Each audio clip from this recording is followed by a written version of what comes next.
ఆంధ్రప్రదేశ్ ముఖ్యమంత్రిగా చంద్రబాబు ప్రమాణ స్వీకారం. చంద్రబాబు ఆంధ్రప్రదేశ్ రాష్ట్ర ముఖ్యమంత్రిగా ప్రమాణ స్వీకారం చేయడానికి అన్ని ఏర్పాట్లు పూర్తయ్యాయి. గన్నవరం ఐటీ పార్క్ వద్ద అంగరంగ వైభవంగా వేదిక సిద్ధమైంది. అయితే చంద్రబాబు ప్రమాణ స్వీకారానికి జగన్ హాజరవుతున్నాడా? చంద్రబాబు తొలి సంతకం దేని మీద చేయబోతున్నాడు? ప్రమాణ స్వీకారం గన్నవరంలోనే ఎందుకు? ఈ వేదికపై మెరిసే సినీ తారలు ఎవరు?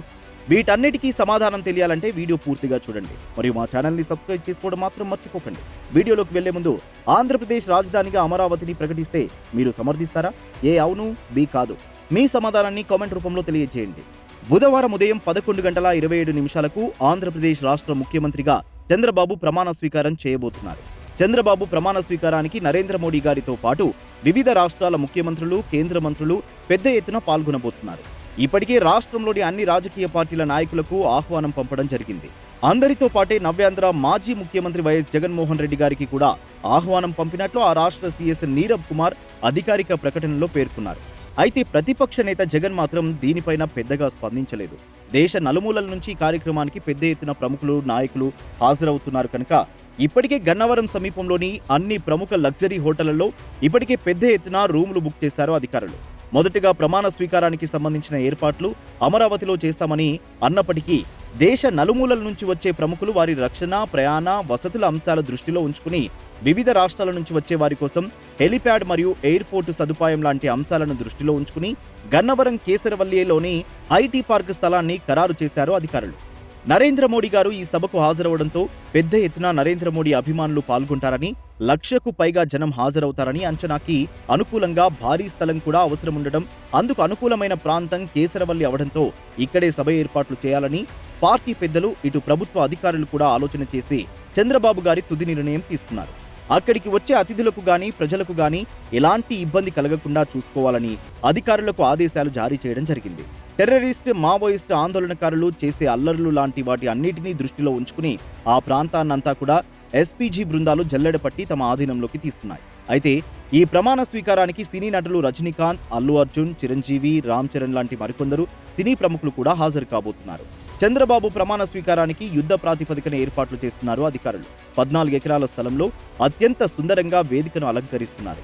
వేదిక దగ్గరగా గ్యాలరీల ఏర్పాటు, జగన్ బాధితుల కోసం ప్రత్యేక గ్యాలరీని కూడా ఏర్పాటు చేయాలని అధికారులకు సూచించడంతో వారి కోసం కూడా ఒక ప్రత్యేక గ్యాలరీని ఏర్పాటు చేశారు అధికారులు.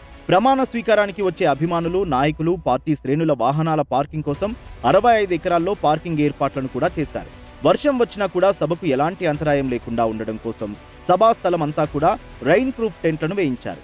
గన్నవరం ఎయిర్పోర్ట్ నుంచి ప్రధానమంత్రి నేరుగా సభా ప్రాంగణంకి రావడం కోసం ప్రత్యేక రోడ్డు వ్యవస్థను కూడా ఏర్పాటు చేస్తున్నారు అధికారులు. ఎయిర్పోర్టు 2వ గేట్ నుంచి నేరుగా కేసరవల్లికి వెళ్లే మార్గం అంతా కూడా ట్రాఫిక్ ని వేరే మార్గాలకు మళ్లించారు పోలీసులు. ఆంధ్రప్రదేశ్ డీజీపీ హరీష్ కుమార్ గుప్తా ప్రమాణ స్వీకారానికి సంబంధించిన అన్ని భద్రతా ఏర్పాట్లు కూడా పగడ్బందీగా చేపడుతున్నారు. ఎక్కడ కూడా వచ్చే ముఖ్య నాయకులకు కానీ, అభిమానులకు కానీ ఇబ్బంది కలగకుండా ఏర్పాట్లు చేస్తున్నారు. ప్రమాణ స్వీకారం ప్రాంగణం అంతా కూడా అడుగడుగునా సీసీటీవీ కెమెరాలు ఏర్పాట్లు చేశారు. వాటన్నిటినీ ఎప్పటికప్పుడు భద్రత సిబ్బంది డేగ కళ్లతో పర్యవేక్షిస్తుంటారు. దాదాపు 10,000 మంది పోలీసు బందోబస్తు మధ్య ఆంధ్రప్రదేశ్ రాష్ట్ర ముఖ్యమంత్రిగా చంద్రబాబు ప్రమాణ స్వీకారం జరగనుంది.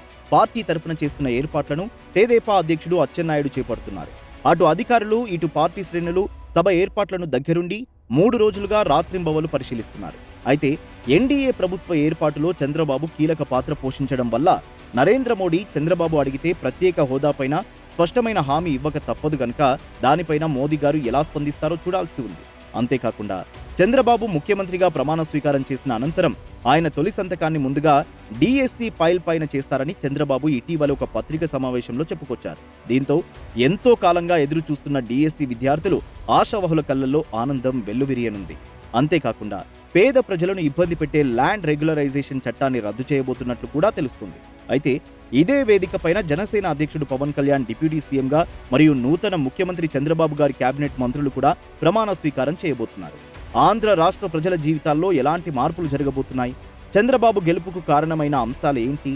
బాబు గారు రాష్ట్ర రాజధానిగా దేన్ని చేయబోతున్నారు లాంటి అంశాలతో మళ్ళీ కలుద్దాం. Please like, share and subscribe. Thank you.